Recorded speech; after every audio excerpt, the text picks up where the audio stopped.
Daydreamaholic by C. Don McCallum.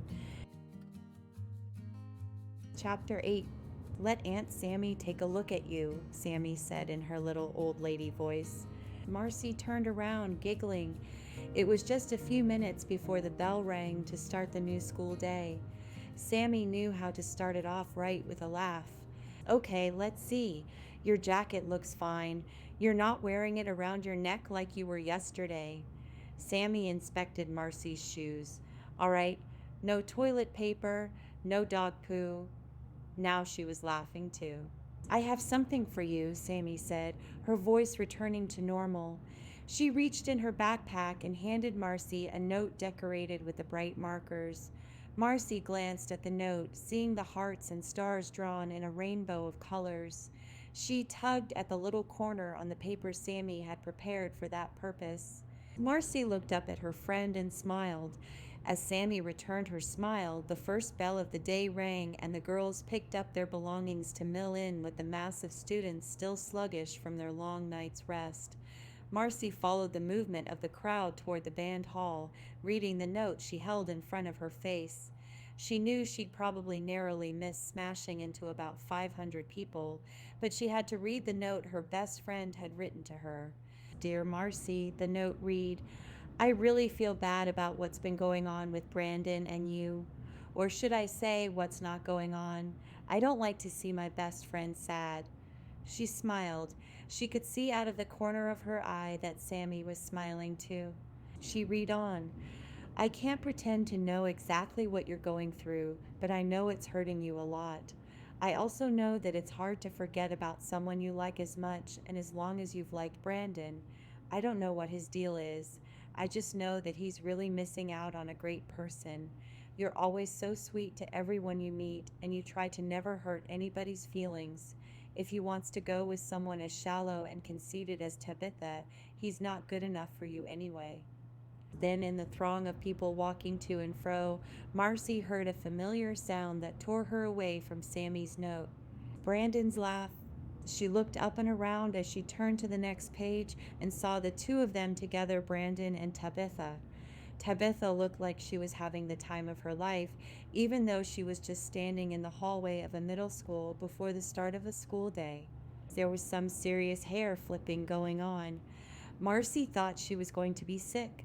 Sammy saw her watching the two of them together, gave her a sympathetic smile, then said, Brandon looks so bored. Yeah, Marcie said, feeling a little better. How can she see through all that I make up? Doesn't she know the circus left town already? They both laughed, and she managed to pry her eyes away from this match made in heaven to finish reading her note. I guess what I'm trying to say, Sammy had written, is that you should try to forget about him. This sounds corny, but there are like so many other fish in the sea. There are tons of other guys who would love to go with someone like you to the dance. I think I saw Matt Ornelas looking at you a lot lately. Didn't you say he tried to be nice to you after the toilet paper incident? Having been reminded of that terrible embarrassment, Marcie looked up and around again to see if anyone was reading over her shoulder. Feeling reassured by the sleepy eyes and the chattering of the kids in the hall, she continued reading.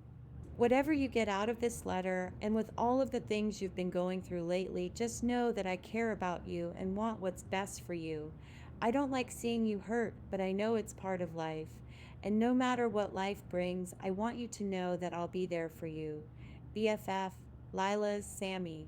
Marcie felt the all too familiar tears returning to her eyes. She had known that Sammy was a good friend, but she didn't know that she cared so much. It made her feel good to know that she had such a trustworthy and loving friend. She just hoped she could be strong and get through this so that she could be as good of a friend to her. Thanks, Sammy, she said, folding her treasured note and putting it in her pocket to read again later. No problem, Sammy said with a smile, putting a hand to her friend's shoulder. I'll see you later, kiddo. She walked off to her locker and Marcie headed to the stairway that led to her English class. Just a few feet ahead of her, she saw Brandon. For some reason, Tabitha wasn't anywhere around. Why would she let him out of her sight? Marcie wondered. She's probably freshening up in the bathroom with her friends, she realized. It has only been 30 minutes tops since she left her house. She's probably a mess. Or maybe Brandon wanted some time to himself, she considered. He's not used to being so tied down.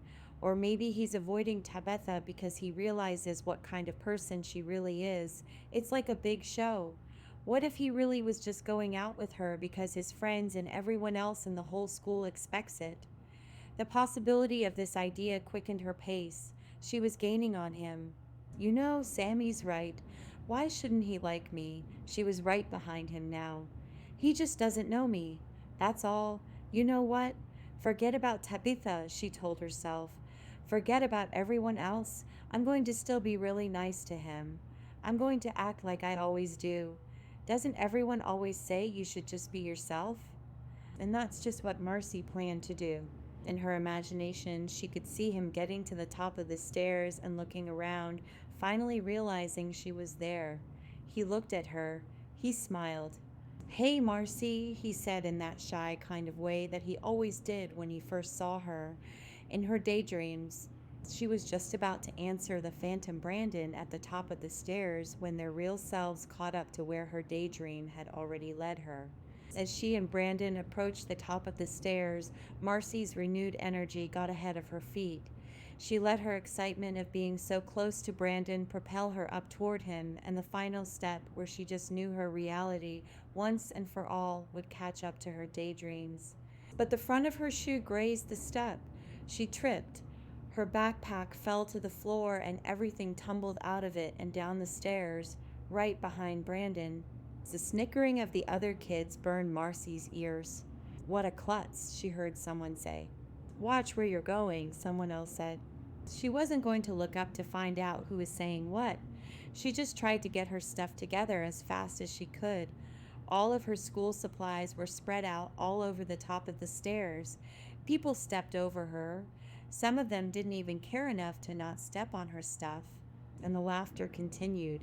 She thought she was going to be sick. She felt a tickle of cool air near her face. That's what you get for being a daydreamaholic, the little fairy said, fluttering around her.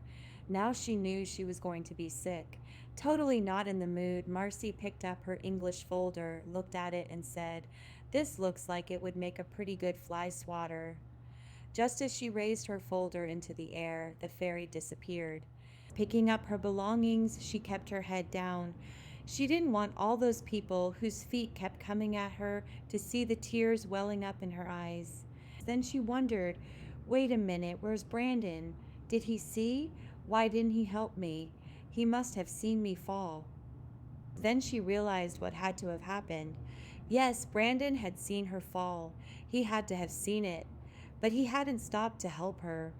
Brandon had walked on, not even offering a hand. He had acted like she didn't even exist. Marcie took a deep breath, but she knew it would take a lot more than that to overcome her new catastrophe. What next? She thought, and reached deep down for the courage to finish gathering her things. Just then, someone's hands reached in and started picking her stuff up, placing them in a neat stack. They were a boy's hands.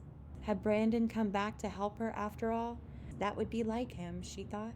Looking up, Matt Ornella's face was staring back at her with a big, sweet smile.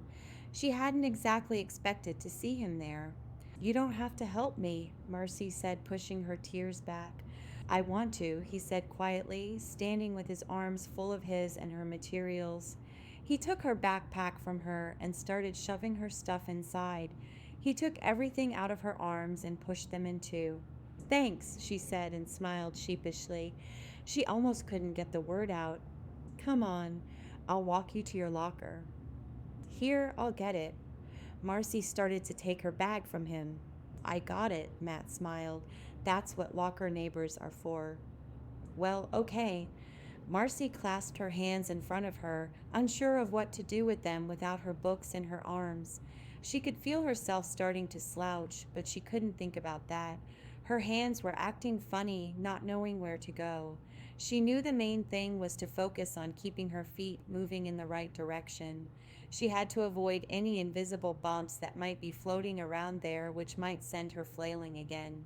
Hey, I know this probably isn't the best time to bring this up, Matt said. Marcie was worried. She hadn't been to the restroom since she left the house. There couldn't possibly be anything on the bottom of her shoes that shouldn't be there. Sammy said she looked good, that there was nothing out of place. Maybe she had something on her face. She turned her face away from him and wiped her mouth just in case. But I've heard there's no time like the present, he said with a hint of confidence under his obvious shyness. I was wondering if you had a date for the fall fling. Marcie's heart almost leapt out of her chest. Someone was actually asking her to the social. They stopped in front of her locker. This would be the perfect way to make Brandon jealous, Marcie thought, but I couldn't do that to Matt. He's so sweet. He'd be pretty cute too if he'd do something about that cowlick. She breathed in and took her backpack from his hands. He let her have them this time. Matt, I like you, she said, bracing herself for the lie she was about to tell someone who had been so nice to her. But I kind of already promised Sammy that I'd go with her. Oh, okay, Matt said, defeated at first. But then his goofy energy flooded over him again. Well, maybe you can save a dance for me then. He looked at her for a second, not knowing what else to say. He started turning the combination on his locker. Sure, she said and tried to smile. She didn't know what else to say. She pulled out her supplies for her morning classes. This is the kind of stuff I need to daydream about, she thought, feeling awkward standing next to Matt. He had been cool trying to make her feel better about everything, and she just shot him down like that. Maybe I need to daydream about ways I can do that kind of stuff. Stuff that I feel weird doing, like practice it in my head. But that didn't help much now. Thanks again for helping me, she said to Matt as he slammed his locker. No problem, he said. His voice sounded all bubbly like it always did, except his eyes looked kind of sad, and she thought she heard a little break in his words. He smiled at her and walked away. She wanted to say something to make him feel better, but she didn't know what, so she just walked to her English class, where everyone, including Brandon, would be getting ready for Mrs. Pitt's class to start. Thank you for listening to Daydreamaholic by C. Don McCallum.